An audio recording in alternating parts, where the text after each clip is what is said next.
Assalamu alaikum class. This is basically a recorded lecture.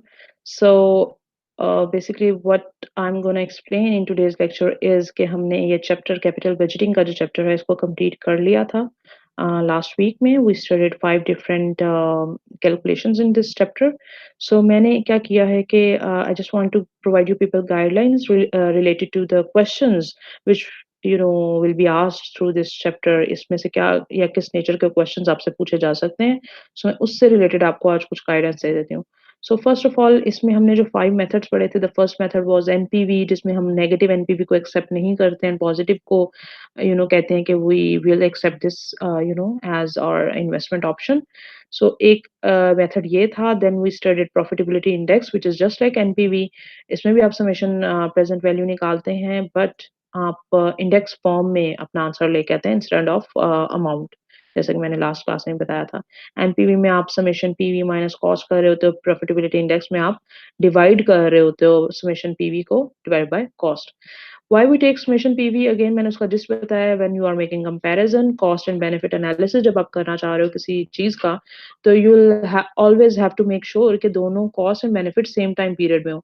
So it will not be very plausible, it will not be very wise thing कि आप आज की cost या आज की investment को future के कैश फ्लोज के साथ मैच कर रहे हो कि आप ये डिटरमिन करने के लिए कि आपका प्रोजेक्ट बेनिफिशियल है या नहीं. आपको फ्यूचर के कैश फ्लोज जो हैं उनकी प्रेजेंट वैल्यू निकालनी चाहिए, फिर उसको प्रेजेंट वैल्यू ऑफ कॉस्ट के साथ कंपेयर करना होता है. ठीक है. सो एक तो ये रीजन है, इस वजह से हम समेशन प्रेजेंट वैल्यू, समेशन का सिंबल इसलिए आ रहा है कि अगर मल्टीपल कैश फ्लोज हैं तो आप सबकी बारी बारी प्रेजेंट वैल्यू लोगे एंड उन सबको ऐड अप करोगे. ठीक है. That will be summation PV. और आज की समेशन या आज की जो टोटल आपकी इन्वेस्टमेंट है उसके साथ कंपेयर करेंगे. ठीक है. सो प्रॉफिटेबिलिटी इंडेक्स एनपीवी दोनों में सेम काम हो रहा होता है. आप प्रोजेक्ट की प्रॉफिटेबिलिटी मेजर कर रहे होते हो कि आपके लिए बेनिफिशियल होगा या नहीं, बेनिफिट ज्यादा होगा प्रोजेक्ट का या उसकी कॉस्ट ज़्यादा होगी. ठीक है. प्रॉफिटेबिलिटी इंडेक्स का जो रूल है दैट इज़ कि अगर 1 से ग्रेटर आंसर आता है दैट डिपिक्ट्स कि आपका प्रोजेक्ट बेनिफिशियल है. अगर 1 से लेस आंसर आता है तो the project is not beneficial. Moreover आपका जो है अगर 1 आंसर आता है that means your benefit and cost both are same. ठीक है. और एनपीवी अगर 0 आती है उसका भी यही मतलब है कि आपका benefit minus cost is benefit was same as the cost, तो माइनस करके 0 आ रहा है. ठीक है. So you need to basically learn how to draw the distinction or differences between the two. ठीक है. सो थर्ड हमने एक एस्पेक्ट पढ़ा था आईआरआर का, एंड आईआरआर के लिए आई सॉल्व द कैलकुलेशन. एक प्रीवियस लेक्चर के थ्रू भी मैंने आपको सॉल्व करके बताया था. And I told you people के हिट एंड ट्रायल मेथड से आप एक ऐसा रेट निकालते हो. सपोज आपको इन्वेस्टमेंट अमाउंट भी गिवन है एंड देन आपको फ्यूचर कैश फ्लोज भी गिवन है. आपने एक रेट ऑफ इंटरेस्ट निकालना है कि आपको क्या रिटर्न ये प्रोजेक्ट दे रहा है, बिकॉज आपके पास ये इन्फॉर्मेशन है कि वो कितने कैश फ्लोज दे रहा है. आप उसको रिटर्न रेट फॉर्म में निकालना अगर चाह रहे हो तो आपको आईआरआर के थ्रू वो निकल के आएगा. So IRR, for the sake of simplicity, we said IRR is a rate where your NPV is 0. Why we take NPV to be 0? हम इसको क्यों assume करते हैं कि IRR जो है वो ऐसा रेट है जहाँ NPV 0 आएगी, because 0 NPV और 0 से ज़्यादा आंसर आना मीन्स पॉजिटिव आंसर आना is good for you. 0 is a basically cut off point कि you won't accept any rate below that IRR, क्योंकि उससे नीचे जितना रेट होगा वो आपको नेगेटिव बेनिफिट दे रहा होगा, नेगेटिव आंसर दे रहा होगा, नेगेटिव एनपीवी दे रहा होगा. IRR is basically that cut off point कि जहां पे आपका एनपीवी एटलीस्ट आपकी कॉस्ट रिकवर हो जाती है. आईआरआर अगर उससे ज्यादा या ग्रेटर होता है वो बहुत अच्छी बात है, बट अगर आईआरआर उस कट ऑफ रेट से कम आपका एक्चुअल रेट ऑफ रिटर्न किसी प्रोजेक्ट का होता है तो you won't accept that project. ठीक है. सो हम एक प्रोजेक्ट का IRR hit and trial method से निकालते हैं. हम प्रेजेंट वैल्यूज ही निकालते हैं, एनपीवी ही निकाल के देख रहे होते हैं, बट हम 2 डिफरेंट रेट्स पे एनपीवी निकालते हैं. एक पॉजिटिव एनपीवी हम लेते हैं और एक नेगेटिव लेते हैं और उसको इंटरपोलेट करके एग्जैक्ट ऐसा रेट लेके आते हैं कि जहाँ एनपीवी 0 आ जाए. ठीक है. इंटरपोलेशन भी मैंने सिखाई थी आपको through this graphical layout as well. So ये काम हमने किया था लास्ट लेक्चर्स में भी. Then we studied this payback period as well, कि जिसमें आप सीक्वेंशियली सारे कैश फ्लोज ऐड अप करते जाते हो up until a point you know determine कि आपकी कॉस्ट कवर हो रही है, ठीक है? सो इसको भी मैंने आपको लास्ट क्लास में सिखाया था कि कैसे हम पे बैक पीरियड निकालते हैं। Then last method was even simpler कि जिसमें हमने एवरेज रेट ऑफ रिटर्न या average accounting return both means the same thing हमने वो निकालना सीखा था। इसमें क्या करते हैं आपको जो हर साल कैश फ्लोज़ अर्न हो रहे होते हैं, आप बेसिकली उनका एवरेज ले लेते हो, सबको ऐड अप करके divide by number of values, simple average लेते हो और उसको आप डिवाइड कर लो अपनी इन्वेस्टमेंट पे, ठीक है? टोटल कॉस्ट पे डिवाइड करो टू डिटरमिन कि आपको क्या रेट ऑफ रिटर्न आ रहा है। So it's a very lemon approach कि आपको जो फ्यूचर कैश फ्लोज़ आ रहे हैं, उनकी प्रेज़ेंट वैल्यू भी नहीं आपने ली, ठीक है? हालाँकि वो डिफरेंट टाइम पीरियड के थे, बट आप उनको वेरी सिंपल टेक्नीक यूज़ करते हुए आप परसेंटेज में कन्वर्ट कर रहे हो कि आपका प्रोजेक्ट कितना रेट ऑफ रिटर्न दे रहा है एंड आप उसको किसी और प्रोजेक्ट के साथ फिर कंपेयर करके भी देख सकते हो कि कौन-सा प्रोजेक्ट ज़्यादा रेट ऑफ रिटर्न दे रहा है, ठीक है? So it's again a very simple technique but ये उस टाइम वक़्त ज़्यादा यूज़ हो सकती है when you don't have enough time or enough resources to get to know कि आप किस रेट पे या किस अपॉर्चुनिटी कॉस्ट पे कैश फ्लोज को डिस्काउंट करो या रिलेटेड कॉम्प्लिकेशंस आपके पास अगर हैं तो आप ये सिंपलर मेथड भी यूज कर सकते हो so it's just a recap of what we have studied so far from capital budgeting. I'll show you people the list of questions that I have posted in your Google Classroom. I just want to inform you people कि इनको आपने solve कैसे करना है. The first question is कि you need to compare and contrast all the capital budgeting techniques. NPV क्या होता है, आईआरआर क्या होता है, बेसिकली इनके डेफिनेशन या इनके पर्पस के एंगल से सब डिफरेंट है ना, ठीक है? सबका पर्पस भी डिफरेंट है।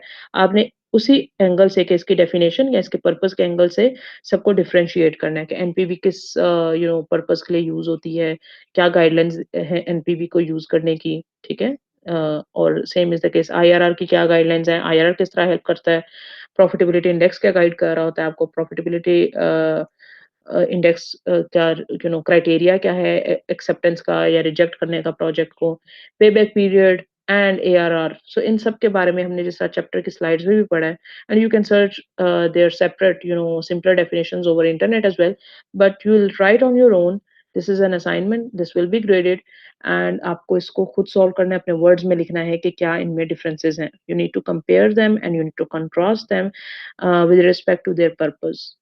सेकंड एक मैंने क्वेश्चन असाइनमेंट में दिया है कि जिसके अंदर आपको प्रोजेक्ट की इसी तरह से प्रेजेंट वैल्यू निकालनी है, ठीक है? डिफरेंट कैश फ्लोज की एंड कॉस्ट इज़ 1 मिलियन। उस कॉस्ट में से उसको आप एडजस्ट करेंगे एंड आपने नीचे रिक्वायर्ड में लिखा हुआ है, ये सारे मेथड्स बताने हैं। एनपीवी भी निकालनी है इस प्रोजेक्ट की, आईआरआर भी निकालना है and profitability index and payback period भी कैलकुलेट करना है।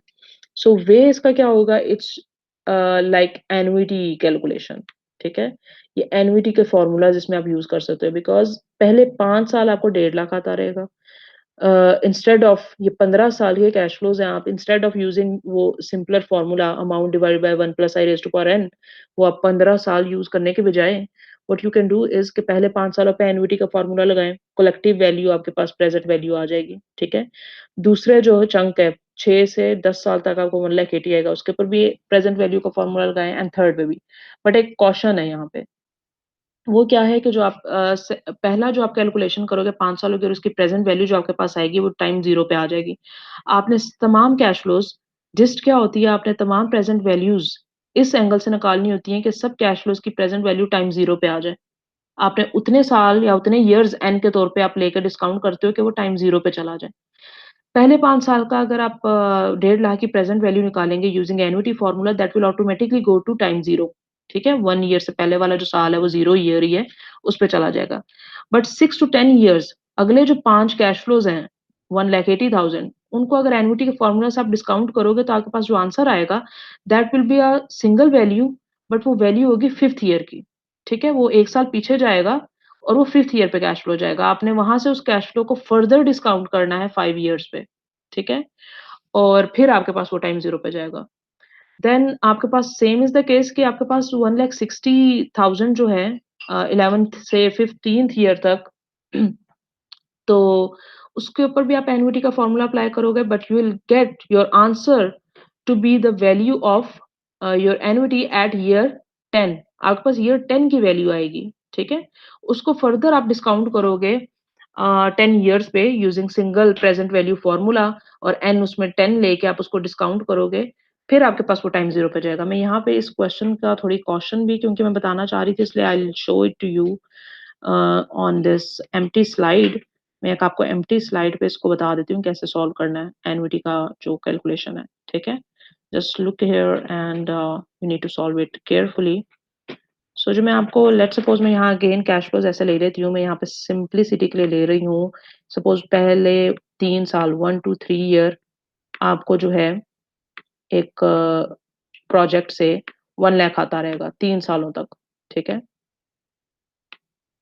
1 लाख मैं ले लेती हूँ एंड फिर आपको 4 से लेके 6 ईयर तक अगले 3 साल आपको 1.5 लाख आता रहेगा, ठीक है? So this is a project. That means 6 सालों का ये प्रोजेक्ट है और आपको ये कैश फ्लोज़ ऊपर मिल रहे हैं। अब इसकी अगर आपने प्रेज़ेंट वैल्यू निकालनी है फ्यूचर कैश फ्लोज़ की, आपको पहले साल भी 1 लाख आएगा, दूसरे साल भी 1 लाख, फिर तीसरे साल 1 लाख, चौथे साल आपको 1.5 लाख आएगा, 5वें साल भी 1.5 लाख आएगा और छठे साल भी 1.5 लाख आएगा। मैं इनकी प्रेज़ेंट वैल्यू सिर्फ़ समझा रही हूँ। अभी मैंने यहाँ पे ये नहीं ज़ूम किया ये कॉस्ट आपने कितनी लगाई एंड सो ऑन। हम इसकी प्रेज़ेंट वैल्यू निकालना सीख लेते हैं, समेशन पीवी जो आप निकालते हैं, ठीक है? जिसको बाद में आप उसमें से कॉस्ट माइनस करके देखते हैं कि पॉजिटिव आंसर है या नेगेटिव है एनपीवी के लिए। मैं सिर्फ समेशन पीवी निकालना सिखा रही हूँ एनपीवी के लिए। सो पहला जो ये 1 लाख है, अब मैंने आपको बताया अगर कलेक्टिवली एक ही वैल्यू हो और सीक्वेंशियली बीच में कोई जंप भी ना हो और वो कंसेक्टिव कुछ ईयर्स के लिए हो, you can use the annuity formula. तो एन्युइटी के लिए आप अमाउंट बेसिकली लेते हो, वरना प्रेजेंट वैल्यू का सिंपल फॉर्मूला भी होता है ना, which is I will write it here. Present value निकालनी हो तो आप 1 पीस एट अ टाइम अगर कर रहे हो तो 1 amount divided by 1 plus i raised to power n कर रहे होते हो ना, ठीक है? बट अगर आपके पास सेम कैश फ्लोज़ काफ़ी ईयर्स तक हो रहे हैं तो उनके ऊपर आप कलेक्टिवली एन्युइटी का फॉर्मूला भी लगा सकते हैं। जैसे मैं यहाँ पे लगा रही हूँ 1 लाख जो है, उसको अगर मैंने डिस्काउंट करना है और वो 3 सालों की वैल्यू है तो 3 सालों को मैं कलेक्टिवली डिस्काउंट भी कर सकती हूँ using this formula. 1 lakh multiply by 1 minus 1 plus i, ठीक है? मैं यहाँ पे अभी आई भी नहीं मैंने अज़्यूम किया, अगर आपके पास 10% 20% जो भी आपने रेट है या अगर आप हिंट एंड ट्रायल आईआरआर के लिए कर रहे हो तो यहाँ आई आप खुद ही अज़्यूम करके डालते हो। और मैं यहाँ पे ऊपर जो माइनस एन मैंने लेना है, माइनस एन के लिए आई विल टेक -3 क्योंकि ये 3 सालों तक मुझे सेम कैश फ्लोज़ आ रहे हैं, 1 से लेके 3 इयर्स तक, ठीक है? 1, 2, 3 3 सालों तक मुझे 1 लाख आता जा रहा है, इसलिए मैंने यहाँ -3 लिया है, रेज़्ड टू पावर -3। एन्युइटी जो है, annuity means same cash flows जो है वो 3 सालों तक रिपीट हो रहे हैं ना, इसलिए मैंने -3 लिया है, डिवाइडेड बाय आई। अब ये जो मैंने पूरी कैलकुलेशन कर लूँगी, आई अगर 10% है तो मैं यहाँ पे फॉर्मूला में 10% इंसर्ट करके आई की जगह I will take the value and I will solve it. But अगर ये जो ये पूरी कैलकुलेशन है, ये जो मुझे आंसर देगी, ये 1 लाख का कलेक्टिव एक आंसर देगी, जो 3 सालों का कलेक्टिव आंसर होगा, ठीक है? और वो टाइम 0 पे बेसिकली वैल्यू चली जाएगी मेरे पास। हम क्योंकि समेशन पीवी की बात कर रहे हैं, तो मैंने इसमें प्लस करना है। प्लस क्या करना है मैंने इसमें, ये जो अगले 3 साल हैं, उसकी वैल्यू 4, 5, 6 की भी। तो उसके लिए मैं प्लस यहाँ अगर स्पेस नहीं है, मैं नीचे लिख रही हूँ। मैंने बेसिकली प्लस इसमें क्या करना है, मैंने 1.5 लाख के ऊपर भी यही फॉर्मूला अप्लाई करना है, ठीक है? ये जो 1.5 लाख है अगली वैल्यू, इसके ऊपर भी मैंने ये फॉर्मूला अप्लाई करना है जो मैंने ऊपर लिखा है। बट एक स्लाइट चेंज मैंने ज़रूर उसमें इंक्लूड करनी है। पहले कुछ जो साल होते हैं, जो 0 से बिल्कुल साथ होते हैं, 1, 2, 3, 4 ईयर, अगर उनमें सेम वैल्यू हो, उसपे आप सेम ये इस तरह करेंगे जिस तरह 1 लाख को मैंने किया है। बट जितने सालों के लिए रिपीट हो रहा है, आपने रेज़ टू पावर n उतने साल लेने हैं। अब ये जो दूसरा 1.5 लाख है, मैं इसके ऊपर 1 माइनस 1 प्लस आई कितने सालों के लिए 1.5 लाख रिपीट हो रहा है? अगेन 3 इयर्स के लिए। तो मैं -3 ही लूँगी, ठीक है? बट एक यहाँ पे प्रॉब्लम अराइज़ होगी क्योंकि एन्युइटी 3 सालों की है इसलिए मैंने -3 ले लिया है बट 1.5 लाख की प्रेज़ेंट वैल्यू टाइम 0 पे 1.5 लाख नहीं जाएगा, ठीक है? वो उस प्रॉब्लम को ख़त्म करने के लिए व्हाट आई विल डू कि मैं पहले ये चीज़ सॉल्व करूँगी, ठीक है? मेरे पास जो आंसर आएगा वो बेसिकली आएगा टाइम 3 पे, ठीक है? मुझे इसको फर्दर डिस्काउंट करना पड़ेगा, जैसे ये वाला फ़ॉर्मूला मैंने नीचे लिखा हुआ है ना ये वाला, मैं ये वाला फ़ॉर्मूला भी यूज़ करूँगी, सिंगल अमाउंट वाला, ठीक है? मैं ये जो मैंने चंक यहाँ पे लिखा है, इसको मैं बेसिकली फिर डिवाइड करूँगी किस पे? 1+i पे, ठीक है, raise to power n, and raise to power n मैं क्या लूँगी 3, ठीक है, क्योंकि ये टाइम 3 पे जा चुका होगा, ठीक है। सो बेसिकली ये मैं ब्रैकेट थोड़ी एक्सटेंड कर लेती हूँ, ये वाला पूरा एक ही चंक है, ठीक है। ये वाला काम आपने करना है। सो जो नेक्स्ट कैश फ्लोज़ होते हैं और कलेक्टिव कैश फ्लोज़ हैं, पहले तो आप उनको एन्युटी का ही फ़ॉर्मूला पे अप्लाई करोगे और जितने साल वो एन्युटी रिपीट हो रही है, आपने यहाँ पे raise to power minus n में वही ईयर्स लेने हैं। But not for the first few years, जो अगले फ्यू ईयर्स होते हैं और कलेक्टिव ईयर्स होते हैं सेम वैल्यू वाले, उनके लिए फिर आपको ये डिनोमिनेटर में ये वाला काम भी करना पड़ेगा, ठीक है? कि उनको फर्दर टाइम 0 पे लाने के लिए आपने रेज़ टू पावर 3 भी लिखा है, ठीक है? सो ये चीज़ मैं आपको बता रही थी, आपने असाइनमेंट में ये क्वेश्चन करना है। What you can do is एक आप सॉल्व करके उसको देखें, कोई प्रॉब्लम आता है तो मेरे साथ जो आपका लाइव सेशन होगा next, you can share your problems in that as well, ठीक है? सो यहाँ पे आप ये जो जैसे फॉर इंस्टेंस पहले 5 सालों पे एन्युटी का फॉर्मूला लगाएँगे, raise to power minus n में आप लेंगे -5, ठीक है? वो ऑटोमैटिकली ये जो 1.5 लाख है इसकी प्रेज़ेंट वैल्यू टाइम्स 0 की वैल्यू आ जाएगी। बट ये जो नेक्स्ट 5 इयर्स हैं, इनमें 1,80,000 के ऊपर भी आप एन्युटी का फॉर्मूला लगाएँगे, रेज़ टू पावर -5 लेंगे, बट आपके पास जो आंसर आएगा इस सारे को सॉल्व करके वो आएगा टाइम 5th पे। ठीक है? उसको वहाँ से आपको फर्दर डिस्काउंट करना पड़ेगा 5 सालों पे, divided by 1 plus i raised to power 5 करके। फिर ये जो नेक्स्ट 5 इयर्स हैं, इन पे भी एन्युटी का फ़ॉर्मूला लगाएँगे, raised to power minus n लेंगे फ़ॉर्मूला में, -5 लेंगे। बट आपके पास जो आंसर आएगा वो आएगा ईयर 10 पे, ठीक है? यहाँ लास्ट ईयर का जो आंसर है, इसकी प्रेज़ेंट वैल्यू आएगी ईयर 10 पे। आपको जो फर्दर डिस्काउंट करना है, उसके ऊपर आप रेज़्ड टू पावर 10 लेंगे, ठीक है?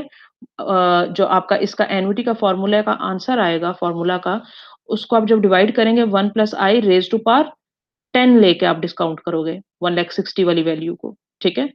सो इस चीज़ का थोड़ा कॉशन रखना है। ये आई जस्ट बेसिकली आई बिलीव कि मैंने आपको ये लेक्चर के दौरान नहीं बताया था, but now I am telling you because आप लोगों ने असाइनमेंट सॉल्व करनी है। ये जो फर्दर डिस्काउंट करना पड़ता है कुछ क्वेश्चन्स में, इनका आपने ध्यान रखना है। This only happens in annuity calculations, ठीक है? क्योंकि आप कलेक्टिव वैल्यू निकाल रहे होते हो, ठीक है? कुछ बच्चे ये मिस्टेक कर देते हैं कि जैसे फॉर इंस्टेंस अगर 1,60,000 के ऊपर एन्युटी का फ़ॉर्मूला लगा रहे हैं तो -15 ले लिया। -15 अगर आप फ़ॉर्मूला में लोगे तो वो ये अज़्यूम करेगा कि 1,60,000 की अमाउंट जो है वो 15 साल रिपीट हो रही थी, ठीक है? हालाँकि ये 5 ईयर रिपीट हो रही है तो आप -5 ही लेंगे फ़ॉर्मूला में।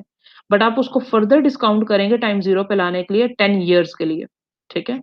क्योंकि एन्युटी आपको हमेशा जो आंसर देती है वो 1 ईयर पीछे का देती है, ठीक है? सो 11 टू 15 ईयर को जब डिस्काउंट कर रहे हो तो टाइम 10 पे आंसर आ जाएगा, उसको फर्दर वहाँ से डिस्काउंट करोगे single amount present value formula से, ठीक है? सो नेक्स्ट एनपीवी तो आपको निकालनी आती है, समेशन पीवी, उसमें से कॉस्ट माइनस करनी है, कॉस्ट क्वेश्चन में दी हुई है 1 मिलियन, तो आप देखोगे पॉजिटिव आंसर आता है या नेगेटिव।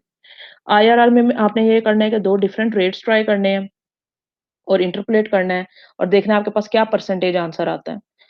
और आपने इंटरप्रेट करते हुए ये देखना है कि आप व्हाट इफ कि आपका रिक्वायर्ड रेट ऑफ रिटर्न 9% है, प्रोजेक्ट एक्सेप्टेबल है या नहीं है? आपने ये डिसाइड करना है। सो अगर आपका प्रोजेक्ट का रेट जो है 9% से ज़्यादा आता है, आप कहेंगे we will accept the project. अगर आपका आईआरआर 9% से कम आता है, यू विल से कि प्रोजेक्ट एक्सेप्टेबल नहीं है। This is basically decision criteria आपको क्वेश्चन में दिया होता है कि सपोज़ के कॉस्ट ऑफ कैपिटल इज़ 9% या आपको कोई और प्रोजेक्ट जो है वो ज़्यादा रेट ऑफ रिटर्न दे रहा है, तो आपका ये प्रोजेक्ट एक्सेप्टेबल है या नहीं है। तो इस तरह की ज़रूर कोई स्टेटमेंट दी होती है, आपने उससे फिर कंपेयर करना होता है अपना आईआरआर। अगर आपका आईआरआर ज़्यादा है तो यू विल से हम प्रोजेक्ट में स्पेंड करेंगे। अगर नहीं है तो आप कहेंगे we will reject the project, ठीक है? Profitability index is just like NPV, but आपने रेशो फॉर्म में उसको लिख देना होता है, summation PV divided by cost. 1 से ग्रेटर आंसर आएगा तो आप कहेंगे we will accept, otherwise reject. And ये चीज़ का ध्यान रखना है, प्रॉफिटेबिलिटी इंडेक्स अक्सर डिफरेंट रेट पे भी डिमांड की हो सकती है। यहाँ सेक ऑफ सिम्प्लिसिटी के लिए I have given the same rate as of NPV, तो आपको समेशन पीवी दोबारा निकालनी नहीं पड़ेगी। जो 1 पार्ट में कैलकुलेशन की है उसी को यूज़ करके you can calculate profitability index. अगर यहाँ रेट चेंज होता तो आपको समेशन पीवी दोबारा निकालनी पड़नी थी, ठीक है? एंड पे बैक पीरियड निकालने के लिए you need to sequentially add up the cash flows, जैसे टाइमलाइन में कैश फ्लोज़ डले होते हैं, आप पहले 5 सालों के ऐड करो, फिर अगले सालों के भी ऐड करो, अप अंटिल अ पॉइंट के आपको पता चल जाए कि 1 मिलियन बन रहा है, ठीक है? अगर नहीं भी बन रहा तो मैंने आपको निकालने का तरीका बताया, डेज़ में और मंथ्स में भी निकालने का तरीका बताया पे बैक पीरियड का। ठीक है। एंड पेबैक पीरियड में भी अक्सर कैलकुलेशन क्राइटेरिया के बाद ये चीज़ दी होती है कि एक्सेप्टेंस क्राइटेरिया दिया होता है कि सपोज़ कोई और प्रोजेक्ट है, वो आपका कॉस्ट जो है वो 3 सालों में कवर कर रहा है और आपका ये वाला प्रोजेक्ट 4 सालों में कवर कर रहा है, तो कौन-सा प्रोजेक्ट आप लेंगे? तो डेफिनिटली पेबैक पीरियड का क्राइटेरिया होता है कि आप लेस पेबैक पीरियड प्रेफ़र करते हो कि कम टाइम पीरियड में कॉस्ट रिकवर हो जाए। ठीक है? So this is the way you'll solve this second question. Third question is just like that. सिर्फ कैश फ्लोज़ मैंने 5 सालों के दिए हैं और डिफरेंट कैश फ्लोज़ हैं। इन पे आप 1 पीस एट अ टाइम वाला कैलकुलेशन करोगे, यानी amount divided by 1 plus i raised to power n, और बारी-बारी एन चेंज कर के आप प्रेज़ेंट वैल्यूज़ निकालोगे और सबको ऐड अप कर लोगे 5 अपने आंसर्स को टू गेट समेशन पीवी। फिर उसमें से cost is given in the question 4 lakh given है। ठीक है? तो एनपीवी भी निकल आएगा। आईआरआर के लिए you will assume 2 different rates, positive और नेगेटिव एनपीवी निकाल के 2 डिफरेंट रेट्स पे इंटरपोलेट करके एग्ज़ैक्ट रेट आईआरआर निकालना है, ठीक है? And then we have profitability index, which is just like NPV calculation, but आपने जस्ट उसको इंडेक्स फॉर्म में लेके आना है। पेबैक पीरियड भी आपको निकालना बताया हुआ है। आपको 4 लाख चाहिए, आप सीक्वेंशियली ऐड करते जाओ 70, 65, 90, 1 लाख करते-करते अप अंटिल अ पॉइंट के 4 लाख पूरा हो जाए, ठीक है?